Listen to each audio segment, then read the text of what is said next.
Uzun süredir beklenilen, yürütülen tartışmalar vardı. Bugün de bir anlaşmaya varıldığına dair bir açıklama gerçekleşti Nesrin. Senden dinleyelim, bu anlaşmaya gelen süreçte neler yaşandı ve bu anlaşmayı etkileyen temel unsurlar neydi? Bize kısaca hatırlatır mısın? Ardından detaylara geçeceğiz. Siz de aktardınız programın girişinde. Öncelikle şuradan başlamak gerekiyor. Kamuoyunda da çokça tartışıldı. Bu süreç neydi, nasıl tanımlandı, bu saldırılara nasıl gelindi, bunları çokça tartıştık. Bu tanımını şuradan yaptığımız bir süreçti. Bu bir 15 Şubat komplosu.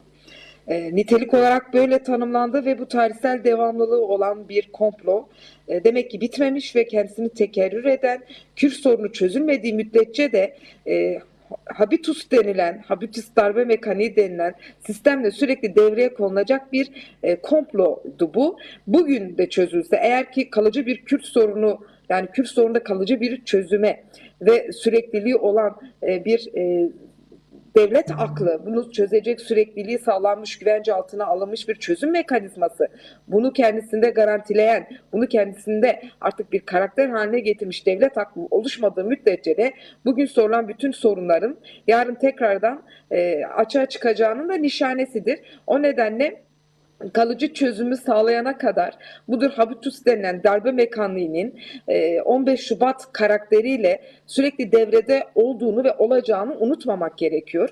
Bu darbe mekaniği neyi hedefledi? 27 yıl önce 15 Şubat 1999 yılındaki hedef neyse bugün bunun daha da derinleştirilmiş hali aynı muhataplıklarla devam ediyor.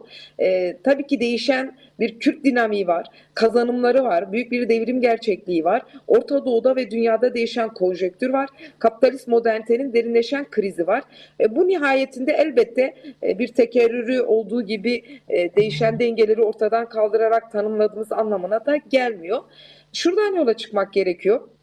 15 Şubat darbe mekaniği ve komplosu İmralı şahsında, Sayın Öcalan şahsında bu süreci doğrudan muhatapsız, kazanımsız ve savaşa endekslenen bir sürece evriltmek istedi. Bu halen de istenilen bir hedef.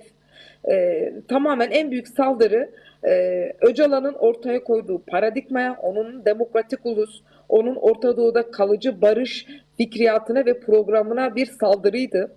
İkinci aşamaya geçilecekken bu gerçekleşti ki Sayın Öcalan 10 Mart mutabakatına hızlıca geçilmesi için bir yıldır çağrı yapıyordu. Bunları öngörerek çok farklı dinamiklerin devreye gireceğini, bu sorunun hızlıca sorunun muhataplarıyla, hatta garantörler bile zorunlu olmadıkça devreye girmesin ama doğrudan işin muhataplarıyla çözülsün, müzakere masası kurulsun. Eğer bu olmazsa Türkiye Suriye'ye sokularak habitus denilen darbe mekanının işletileceğinin uyarısını çokça Türkiye'ye de yaptı. İşte Peki, bu bugün gerçekleşti değil mi? Peki şunu daha da açmanı isteyeceğim. Önemli bir noktaya değindin. 27 Şubat'ta Barış ve Demokratik Toplum Manifestosunu açıkladı Kürt Halk Önderi Abdullah Öcalan ve onun ardından Rojava'ya dönük de çeşitli anlaşmalar ve gereklilikleri tartışıldı. Yani bir yandan da gündem Suriye'de 10 Mart mutabakatı ve önerileri de bu yönlüydü. Burada devam eden süreçle ilişkisine dair mi bir değerlendirme yapıyorsun? Boşa çıkarmak üzerine örneğin. Tabii ki bu doğrudan süreci boşa çıkartmaya dönük devreye girmiş bir güçlü bir darbe mekaniğiydi. Bu mekaniği işleten çok fazla dinamik var. Bu uluslararası dinamikler, bölgesel dinamikler. Şöyle diyelim, 15 Şubat'da devreye giren Kürt karşıtı, Kürt sorununa çözüm karşıtı bütün mekanizmalar bugün o ittifakı güncelleyerek devreye girdi ve bu noktada da güncellenmiş bir mekanizma var. Çözüm sürecinin ikinci aşamasına geçilmesini sağlarken biz bunu gerçekleştirildiğini gördük. O yüzden bunun gerçekleştirilme zemini ve zamanlaması çok çok önemli. Doğrudan müzakere masasının çözümü hedefleyen bir darbeydi bu. Bunun dinamikleri kurulurken şöyle bir dinamik oluşturulduğunu görüyoruz. En hassas yer Rojava, Suriye şu an sürecin en hassas karnı. Burada tetiklenecek her şey değil sadece Kürt sorunu, değil sadece barış ve demokratik toplum sürecini, Orta Doğu'daki tüm dinamiklere domine etkisi yaratacak bir dalgalanma özelliğine sahip. Bu mekanizma bu kadar güçlü bir şekilde ve dikkat edin, bunun merkezi de Rojava ve Kürtler olarak seçildi. Doğrudan bir müdahale ve sivil katliamlar, hak ihlalleri hızlıca bunlar zaten gerçekleştirildi ve biz şu an bu savaşın gerçekleştirilen, belki 2 haftayı geçmiş bu savaşın bilançosunun ne olduğunu tam olarak bilmiyoruz. Muhtemelen buna dair muhatapların çıkartacağı bir bilanço da vardır ama elimizdeki veriler bile bu kısa sürelik savaşta çok büyük kayıpların yaşandığını da ortaya koyuyor. Çünkü hedef büyüktü. Burada bir Kürt soykırımı vardı ve bu tanımı şuradan yaptık. Hedeflenen nedir? 15 Şubat komplosunun tekerrürünün de hedeflenen nedir? Bir sevrin yeniden gerçekleştirilmesi, bölgenin 100 yıllık savaş konseptine yeniden sokulması ve bunun üzerinden arka planda gerçekleştirilmesi hedeflenen Abraham Anlaşması, bunun David Koridoru'nun tamamlanma stratejisi buna bağlı olarak ve Suriye'nin buraya entegre edilmesiydi. Zira Jolani'nin kendisi doğrudan İsrail tarafından teslim alınarak bu sürece entegre edildi ve Kürtlerle savaştırıldı. Hangi Kürtler de bu noktada önemli? Belki uzun bir gündem olacak bu ama hasılı şuna gelmek istiyorum.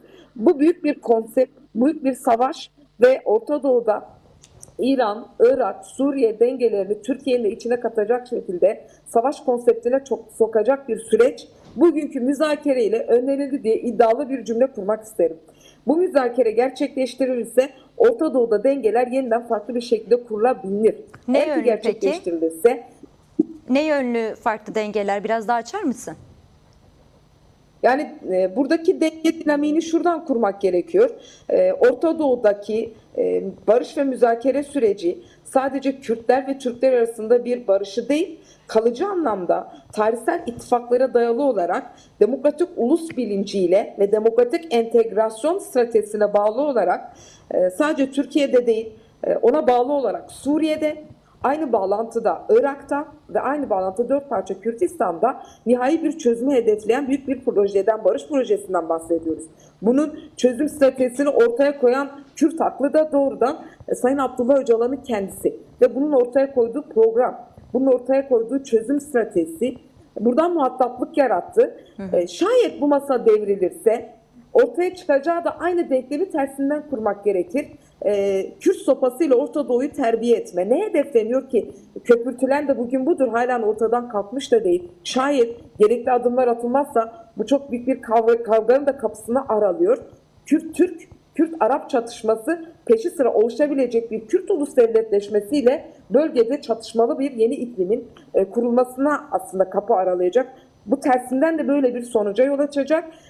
Bu nedenle bu tehlikeyi gören Sayın Öcalan, İmralı'da bu masanın korunması, bu müzakerenin gerçekleştirilmesi için büyük bir efor sarf etti. Çünkü aksinin neleri doğuracağını bildi. Aksinin nelere yol açabileceğini, kayıplar bile nelerin olabileceğinin nişanesi ve işaret fişeğiydi. Bu masanın kalıcı olarak temel ilkelerde uzlaşılarak, demokratik siyaset süreci devreye sokularak korunması önemliydi. Bu müzakere eğer ki başarıya ulaştırılırsa, garantörlerin de ortaya koyduğu maddelere bağlı olarak eğer garantörler de bu noktada rolünü oynarsa, müzakereci taraflar da bu noktada buna bağlı kalırsa gerçekten büyük bir savaşın ucundan döndüğümüz söylenebilir. Ama bu önümüzdeki tehlikeleri bertaraf etmek. Bunu Evet. özellikle belirtmek gerekir. Önemli bir noktaya değindin çünkü ben de tam bu açıdan da bir değerlendirme yapmanı isteyeceğim senden değerli Nesrin. Suriye'de 100 yıllık inkar ve imha süreci boşa çıkartıldı ve Kürt varlığı kabul edildi diyebilir miyiz bu anlaşmayla? Evet, iki taraflı anlaşmalar, iki taraf anlaşmaya dair açıklama yaptı. Ancak biz hala şu anda dahi Kobani'deki insanlık krizi durdu ve son buldu diyemiyoruz. Ya da yani pratikte sahada adımların atıldığını görmedik ve belirli noktalarda çatışmalar ne yönlü sürüyor, bazen kesik kesik bilgiler de olsa bu tarz şeyler ulaşıyor kulağımıza. Ancak bu anlaşma belirttiğin gibi bu masa dağılmadan bu şekilde devam ederse Kürt halkının kimliği, statüsü, eğitim ve kültür haklarının Suriye'de kabul göreceğini ya da tanınacağına ve resmiyet kazanacağına dair bir şey söyleyebilir miyiz? Önemli bir mesele de var. Göç edenlerin göç edildiği yerlere dönme meselesi de var. Bunlar da çok önemli çünkü savaşın yarattığı krizlere karşı olumlu bir sonuç ve çözümdür. Bu barış ortamını sağlayacak şartlar ve koşullardır. Yani sen de bu şekilde değerlendirir misin? Mesela Afrin'e ilişkin soykırım sürecinin de boşa çıkartıldığını söyleyebilir miyiz? Bunlar umut vaat edici şeyler. Bu noktada neler hissetmeliyiz değerli izleyenler? Ne hissetmeli, ne ummalı? Şunu anlatmak isterim. Siz de programın girişinde belirttiniz. Bir defa bu anlaşma süreci doğru okunmalı. Elbette işin muhatapları bu noktada bu sürece nasıl gelindi, nelerle karşılaşıldı, hedeflenen nedir, bunu daha detaylı basına deklare edecektir. Herkes bunu da bekliyor. Ama en azından basına yansıyan kısmıyla ve bizim izlediğimiz süreç itibarıyla hem bu anlaşmanın doğru okunması ve bu sürece nasıl gelindiğinin de doğru okunması ve hakkını teslim edilmesi gerekiyor. Birincisi, bu savaşın sürdüğü bu süreç her şeyden önce İmralı'nın ortaya koyduğu iradeyle sonlandırılmak istendi. Nihai hedefe henüz ulaşıldı mı? Gerçekten savaş durdu mu? Anlaşmaya bağlı kalınacak mı? Bunu bilmiyoruz. O yüzden kesin cümleler kurmak da doğru değil. Ama en azından niyetler ve ortaya çıkan çabanın doğru okunması babında şunu belirtmek isterim. Takip ettiğimiz kadarıyla bu sürecin doğrudan böyle bir müzakere, halkların lehine toplumsal barış ve mutabakatın sağlanması, çözüm masasının korunması adına en büyük çabayı sarf edenlerden biri Sayın Öcalan'ın kendisi oldu ve İmralı bu noktada temel dinamiklerden biriydi. İmralı'nın kendi perspektifi, çözüm perspektifi şuna her zaman hizmet ediyor. Kalıcı ya da temel ilke dediği nokta şudur Sayın Öcalan'ın, halkların lehine barış ve demokratik iklimi korunması. Bunun için gerekli üst siyasi aklı her zaman korudu ve siyaseten esneklik ilkesini koruyarak nasıl müzakere yapılacağını ortaya koyan bir iradeden biz bahsediyoruz. Yani o müzakerenin nasıl gerçekleştirildiğini, neye bağlı kalındığının pratiğini daha çok biz Öcalan'ın ortaya koyduğu çabadan görüyoruz. En temel aktörlerden biri budur. Savaşı durduran ve kalıcı barışa götüren aktörlerden biri. İkincisi, aynı 15 Şubat 1999'da olduğu gibi ortaya konulan halk iradesidir, direniştir. Hem Rojava'da büyük bir direniş gerçekleşti. Bu hem askeri bir öz savunmaya dayalı direnişti. İkincisi, 4 parça Kürdistan, Avrupa'da Kürtler dimdik ayaktaydı. Kürt ulusal birliği sağlanarak dimdik ayaktaydı. Ve bugün ilk defa işte başvurdan katılan bir gencin biz cenaze töreninin Rojava'da nasıl görkemli bir şekilde sahiplenildiğini gördük. Bu ulusal birlik anlamında büyük bir semboldü. Bunun gibi aslında ortaya çıkan tablo sınırları aşan ve nerede yaralıysa orada Kürt birliğini yaratan bir ulusal birlik gücüydü. Bu da bu noktada bu sürece gelinmesinde o direniş hatlarından en önemlilerinden biriydi. Artı bugün ben kendim de Suruç'tayım. Bugün de gördük. Enternasyonel dayanışma güçlüydü. Daha da güçlenmesi gerekir ama bugün buraya kadar çok güçlü bir kafile geldi. Engelleri aşağı aşağı geldiler ve sloganları Biji Rojava'ydı ve bunu Kürtçe attılar. Büyük bir direniş sembolü ve büyük bir moralle geldiler. Buraya ulaşmanın moraliyle geldiler. Bu aynı zamanda Kürt dostlarının da bizi yalnız bırakmadıklarını ortaya koydu. Bu dayanışma dün kadınlarla bir şeklinde gerçekleşti. Demek ki Kürtler yalnız değil ve bu dayanışma ağının hem 4 parça Kürdistan'da hem Avrupa'da gerçekleşmesi de çok çok önemliydi. Bunun da altını çizerek bu sürece bu direniş hatlarıyla ve direniş öznelerinin, muhataplarının başarısıyla gelindiğini altını çizmek gerekir. Bu süreç bir tasfiye değil, bir direnişin başarısıdır. Bu şekilde sahiplenilmezse üzerinde çokça farklı şekilde farklıların, başka kesimlerin sahip çıkacağı bir mirasa dönüşür. O nedenle bizim bu süreci direnişin bir kazanımı olarak sahip çıkmamız asli bir görevdir dönem itibarıyla. Evet. Peki nedir kazanım?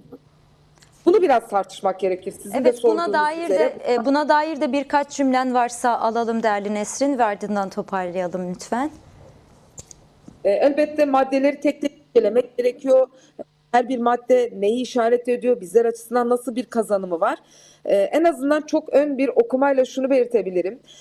Bu iki tarafın 18 Ocak'tan farklı olarak iki tarafın karşılıklı muhataplıkla ve bunu basına deklare ederek kabul ettikleri bir müzakere. Ne olduğunu anlamak için ne olmadığını görmek gerekir. 18 Ocak'taki anlaşma içerisindeki maddeler Kürtler açısından çok tartışmalıktı. Ama bu doğrudan iki tarafın altına imzasını atıp basına deklare ettikleri bir madde. En temel özelliklerinden biri bu. Diğer 18 Ocak anlaşmasını zaten Rojava, SDG'nin doğrudan kendisi deklare etmemişti. Tek taraflı bir deklarasyon vardı. İki tarafın bunu kabul etmesi önemli. Bu bağlamda buradaki temel şey savaşın durdurulmasıdır. Büyük bir soykırım cenderesi var. Elbette bu noktada Kürtler öz savunma gücünü ortaya koyup direnmesini bilen bir topluluktur. Ancak müzakere iki tarafında çekilmesini esas alıyor. Yani askeri güçlerin kendisini çatışmanın olduğu alanlarından çekmesi ve burada siyasi bir idari mekanizmanın oluşturulması çok önemli. Böyle bir karakterin açığa çıkartılması, en azından müzakere aşamasında bunun ortaya çıkartılması önemli. Yani savaşın ateşkese bağlı olarak durdurulması. Yerine siyasi aktörlerin ve siyasi güçlerin devreye sokulmasını içeriyor ve bunun nasılını ortaya koyuyor bu anlaşma. 4 maddeden oluşturulmuş ve ilk iki maddede de güvenlik ön plana çıkartılmış. Güvenlik ve askeri, güvenlik ve idari yapılanma şeklinde ortaya çıkartılmış. Çünkü halen Suriye bir savaş bölgesi ve geçici bir hükümet var. Bu nedenle bu savaş koşullarında iki tarafın birbirini kabul etmesi askeri ve siyasi entegrasyonun bir ön aşamasıdır. Evet. Buradaki kabul neye dayanıyor? Dikkat edin. Bizimki Sayın Öcalan'ın başından beri Rojava için kırmızı hattım dediği nokta askeri entegrasyona dayalı olarak Kürt askeri gücünün entegrasyonuydu. Yani bireysel değil, Tugay, Tümen, alaya dayalı, artık bunun içeriğini tartışmalıktır. Şu an aşamada 3 Tugay şeklinde gösteriliyor ama bu müzakerede Öcalan'ın büyük bir mücadeleyle kazandığı ve koruduğu şey Kürtlerin askeri olarak özerk yapısını entegrasyona bağlı olarak korumasıdır. Peki. 18 Ocak'ta bireysel katılım vardı. Burada kolektif bir katılım var. Bu çok önemli bir kazanımdır. Bunun nasılı içerik olarak getirilmiş. Burada bireysel erime değil, kolektif bir kazanımın olduğunu görüyoruz askeri açıdan. Birincisi bu. İkincisi, buna bağlı olarak yönetime ortaklık sağlanıyor. Tek tek maddelere bakalım.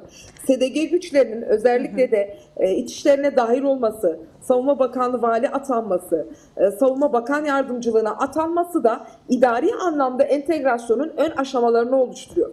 Yani 18 Ocak'la kıyaslandığında yok sayılan, hatta biz sizi atarız, şuraya vali atanın, buraya atanın diyeceğine ortak bir mekanizmayla, ortak bir kararla kimin nasıl atanacağını ve nerede idari bir yönetimin kurulacağına karar vermesi hem Suriye'yi bir devlet kapasitesine dönüştürme adımında küçük de olsa bir ilk adımdır. Çünkü geçici hükümet şu an devlet karakterini oluşturma yapısına sahip değil.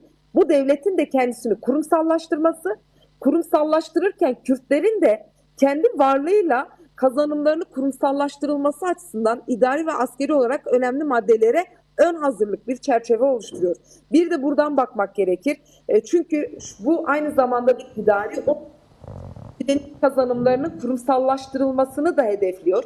Bu açıdan da doğru okunması gerekir. Çünkü Kürtler hem kadrolaşıyor devlet içerisinde belli hatlarla, artı eğitim özelliklerini kültürel anlamda koruyor. Bu da o kendi kültürel özelliklerini koruma ve devletin bu entegrasyonu tanıması açısından çok önemli. Dediğimiz gibi bu noktada her üç aşamanın hem Kürtlerin kurumsal varlığını koruması, bu noktada devlet içerisinde bunun kurumsallaşması, bunun yasal bir statüye kavuşturulması, hem de askeri anlamda bunun kabul edilmesi ve geri çekilmenin bu noktada sağlanması açısından önemli. Elbette yeterli değil. Elbette üzerinde çokça tartışılacak maddeler var.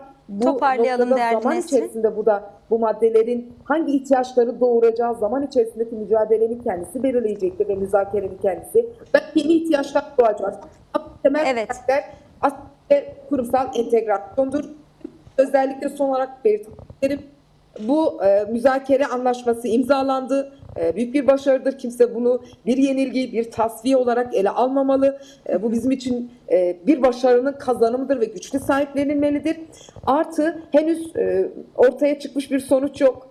Evet. Henüz Kobani üzerinde, henüz Rojava üzerinde ambargo kalkmış durumda değil. Bunu pratik olarak da denetlemek sahadaki halk gücünün, bu direnişin kendisinin ve bütün siyasi aktörlerin işidir. Bu noktada rehavete de girmemek lazım. Bu sürecin takibini ne kadar gerçekleştirildiğini de iyi izlemek gerekiyor.